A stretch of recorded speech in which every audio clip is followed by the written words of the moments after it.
I, Amanda, had the ultimate misfortune to have a mother-in-law who only wants my baby.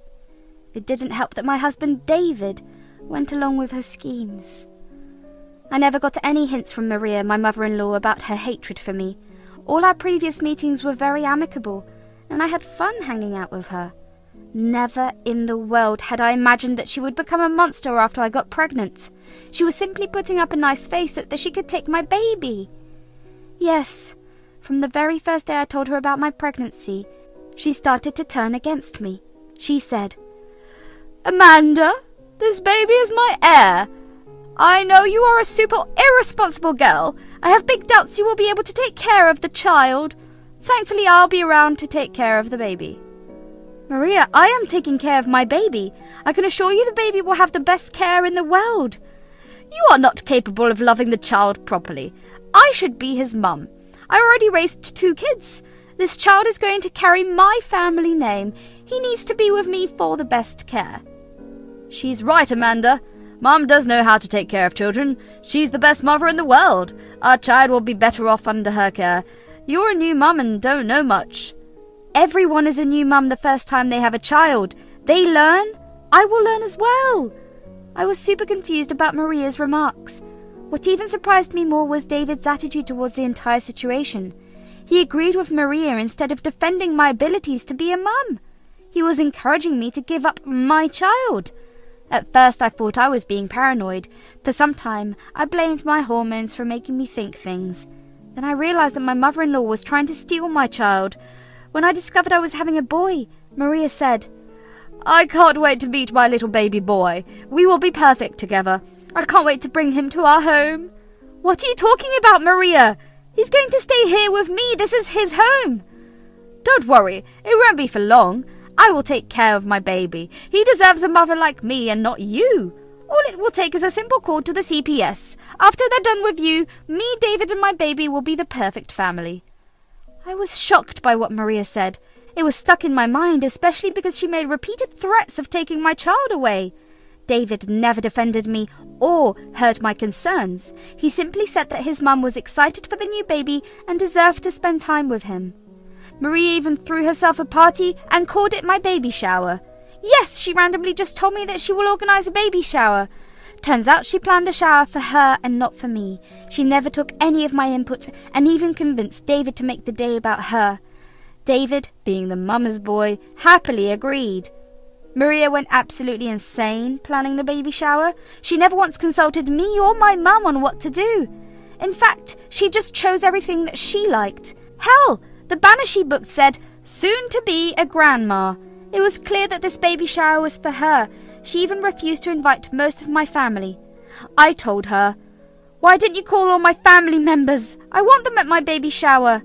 "Everything is not about you, Amanda. I arranged this party and I will decide who attends. My baby will only be surrounded by the people I want." "Well, I want my baby to be around the people I want." "You won't have him for long, Amanda. You need to stop being so attached to the child." Maria was getting on my nerves. I knew talking or arguing with her would get me nowhere, so I decided to have a chat with David. I was sincerely hoping he would at least agree with me about the baby shower. I would deal with her comments about the baby later. However, David surprised and disappointed me even further. I said, "David, your mother is crossing a lot of boundaries with this baby shower. Honestly, it is making me super uncomfortable. I don't even want to attend this anymore." "You need to stop complaining so much. She is super excited about this shower. She arranged everything perfectly." "She is doing everything she wants. Can you at least ask her to invite the people I want? I won't ask for anything else." "Well, Mum weren't like that. She already spent a lot of money and time organising this shower. It will break her heart if we change anything." "This baby shower is for me, but none of you seem to care about my wants. Why are we even having this baby shower?" "You need to stop being so selfish, Amanda. In fact, you should be happy there are so many people who love our boy. I know you are the mum, but it's a big day for my mum as well." I knew arguing with David was also going to be useless. I was getting tired of him defending his mother. Sometimes I wish I hadn't married him at all. Things never improved between me and David. In fact, it was going to get a lot worse soon. On the day of the baby shower, I experienced a sharp pain in my stomach. This was early in the morning when the sun wasn't even out. I was in extreme pain and was bleeding a little. I panicked and woke David. The pain was getting intense and I started to cry. I was worried about the baby and thought of the worst. Even David was concerned and looked very panicked. After a while, I knew I had to rush to the hospital. My husband drove me to the hospital and called my mother. Once we were there, the doctor said that I needed to be admitted immediately. I was super panicked and didn't know if my baby would be okay. After crying for hours, I was exhausted with worry and pain. I was finally admitted and told to stay rested for a while. I was super worried about my child. My husband was a great support for me. However, that didn't last very long. When I was moved to a private room, my husband came and said, "So now you are settled in, I will be leaving." "What? Where are you going? I need you here!" "I need to get back home. You know Mum will be expecting me for the baby shower. I'll go help her. She's already worried sick, so I need to calm her down as well." "David, I am carrying your child. You want to leave the mother of your baby and help your mother instead? Are you insane?" "Don't be dramatic, Amanda. Mum needs my help too. You are fine now and the nurses are here. I called your mum so that she can look after you." "My mum will be here, but I need you. You can't just leave when your baby and wife are in danger." "Relax, you are fine. If I don't show up, who will arrange the baby shower? I am in the hospital. The mother of the child is in the hospital. Why do you think there will be a baby shower today?" "Well, Mum will be there. She is the one who arranged everything. Mum will have a grandma's shower. You'll be a no-show anyway. It'll be better this way. This is her first grandchild." "Wait, so you and your mum are going to make this all about you?" "Don't be so selfish, Amanda. All this while you have only cared about the limelight being on you. Now that Mum has a chance to shine, I won't take it away from her. It's no big deal, really. I mean, you told Mum you didn't want this baby shower." "Fine. If it's so important for you, then leave, but remember, there will be consequences." David thought I was joking. The entire pregnancy he had blamed my insecurities on hormones. Now he was promptly leaving me in the hospital and going to celebrate my baby shower with his mother. I honestly didn't know how to react. My mum came in and said, "Sweetheart, where is David going? He refused to tell me anything. I'm confused." "He's going home, Mum, and David is going to celebrate my baby shower without me. I can't believe this." "Oh my God, sweetheart, are you sure? That's awful. Why is the baby shower still happening? You won't be released from the hospital today." "Mum, they don't need me for the baby shower. Maria is going to replace me like she planned all this while. David will never see how toxic she is." "Amanda, I've had enough of this nonsense. You need to finally step up for yourself." "You're right, Mum. Don't worry, I have the perfect plan in mind. This time I'm going to have my way. I just need your help." "I'll do anything to help you, dear." I had already decided what I wanted to do. All these years I was conditioned to give in to their whims. It came naturally to me. They acted so nice towards me that I thought David and Maria loved me. Now I know that Maria's love was just a front. She simply wanted me to give her a baby. That will never happen now. I will not follow their wishes anymore. I was done. The first thing I did was inform Casey about the incident. She was shocked and said, "Oh my God, that's why no one called to cancel the baby shower? Mum is going to replace you today? I knew this was coming. I wish I had warned you before. I just didn't believe she would do this." "Don't worry, Casey. It doesn't bother me anymore. Besides, you had no way to know this would happen." "Still, I feel bad for you. Honestly, I'm disgusted to have a mother and brother like them." At this point, I'm disgusted with them as well. "Casey, I'm done with David. I've decided to leave him." "I won't argue on his behalf, Amanda. He doesn't deserve you." "Can you help me take revenge? I need your help to reveal their true faces to your side of the family." "Don't worry, Amanda. I am with you. Just tell me what to do." I told her my plans and waited for the right time to come. There was no way I was doing anything before the baby was born. David and Maria would both pay for how they treated me, but I needed to make sure David bears the financial burden of my medical bills. There was no way I was going to let him walk away with no responsibility. So I bid my time. I made no noise while David and Maria had my baby shower. No one from my family showed up because they were at the hospital to see me. I'm sure Maria didn't care. She didn't want them at the baby shower anyway. Honestly speaking, I was pretty sad the entire day. I became even more sad when I got confused questions from people asking why I hadn't shown up at my baby shower. I never gave them a reply. I'll explain myself later. I went home about 2 days after the baby shower. As usual, there was no sign of welcome from anyone. Maria was at home, ready to berate me for getting sick and endangering the child. She said, "There you are, princess, so tell me how hard it is to care of my baby. You cannot even do this one thing. I always knew you were not fit to be a mother. You could have shown up at the hospital and asked the doctor if it's my fault." "Well, I already know it was your fault. I didn't need to ask anyone. I don't know why my son chose to have a baby with you. Now that you are home, you will only follow my rules. Your thinking has already landed you in the hospital. You are insane if you think I will listen to your absurd rules." "Amanda, you should hear out what Mum has to say. You ignored her advice and landed in the hospital anyway. It's better you start listening to her. Look, you can do whatever you want with yourselves. I don't care. Just don't tell me what to do. I'll be delivering my baby in a few days. I will only listen to what the doctor has told me." With that, I turned and went into my room.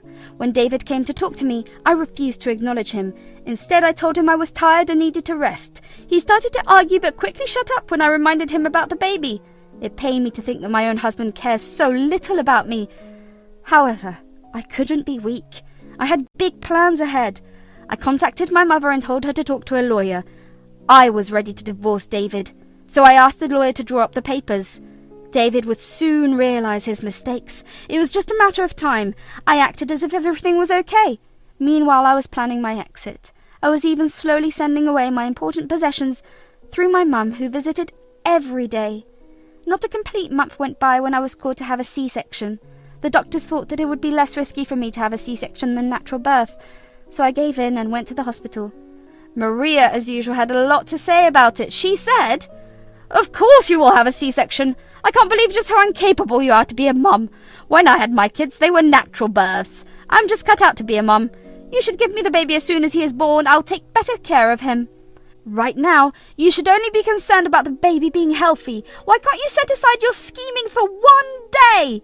I'm just telling the truth. Once the baby is here, he will be all mine. You'll be just secondary to him. I bet I can even make him call me Mama." I was so mad that I wanted to punch her. However, I stayed calm so that my baby doesn't get too stressed. I needed to be strong for my child. The C-section happened, and a beautiful baby boy was born. Only my husband was allowed into the delivery room. Maria and David did try to convince me to allow them both inside, but I stood firm. While I had a rough time, the baby was perfectly healthy. He was the most beautiful thing I had ever laid my eyes on. My motherly instincts kicked in almost immediately. When I was moved to a private room, I told everyone I needed some time to be alone. No one was allowed in the room except my mum and husband. Naturally, Maria was furious. David came into the room to bond with the baby. He said, "I'm so glad he's healthy. He's just perfect. What do you think?" "He is perfect, David. I have to say that. Our baby is so beautiful. I can't wait to take him home." That's when I knew it was time. My mother had already given me the papers, so I took my son back in my arms and said, "I must correct you there, David. My baby is beautiful. I have thought long and hard about this. I'm going to divorce you." "Excuse me? What are you saying, Amanda? You can't divorce me!" "I can and I will. In fact, the papers are right here. I had them made after I returned from the hospital. The decision was made as soon as you abandoned me at the hospital that day." "My God, you're still hung over that day? It was a simple thing, Amanda. I just wanted Mom to be happy." "Now you have plenty of time to make her happy, because from today, it will only be Maria and you. I will be going to my mother's house from the hospital. You will only visit my baby when the court gives you the right. Till then, you and Maria will stay away from me." "Amanda, don't do this. Look, I know I upset you that day, but we can work this out. There is no reason to talk about divorce." "This entire pregnancy, you have just supported your mum. You have never once stood up for me when she insulted me. In fact, you actively encouraged her when she said she will take away my child from me. There is no way I can be with you after this. I am done. Amanda, I am sorry. I'll put some boundaries between us and Mum. This will never happen again. I will even go no contact with her. Please don't leave me. I need to be with you and the baby." David started to sob and beg me for a chance. I was starting to get a headache from his dramatic reaction, so I called the nurse and asked her to escort him out. My mother and other family members would handle David and Maria after this. Thankfully, they were not able to make a scene at the hospital. However, it didn't stop them from texting me and leaving me voicemails. David did send me various texts begging me to change my mind. He said that me and my child were his family, and he realizes that now. Maria, on the other hand, became unhinged. She not only sent me threats of bodily harm, but also threatened to have my child taken. Maria made up all sorts of lies with which she would call the CPS and have my baby taken away. I saved all those screenshots and sent them to my lawyer. Then I called Casey and asked her to come and see me. I allowed her to spend time with the baby. She was the only positive influence from David's immediate family. I also told her that it was time to let the extended family know about Maria and David. I didn't want them to get the wrong story from Maria. Casey immediately called them and told them about what happened. Naturally, everyone was against Maria and David's actions. A few of them also called me to apologize for their behavior and offer their best wishes. After getting discharged from the hospital, I went home with my mum. David and Maria both showed up at the house, but were denied entry. Threats of calling the police were made to make them leave. It worked, and we also got some nice CCTV footage of Maria going ballistic on my mum's porch. All this evidence ultimately was used against her in court. The judge denied her visitation at all. David was only awarded weekly supervised visitation with my presence at all times. My divorce is yet to be completed, but things are hopeful on my end. I will be receiving both alimony and child support from David. The funny thing was that I was entitled to half his house, so currently Maria is homeless while David is selling the house to give me my share. From what Casey told me, David had turned on Maria and accused her of ruining his life. Maria has become lonely and is being rejected by all family members. On the other hand, me and my son are thriving and looking forward to a better future.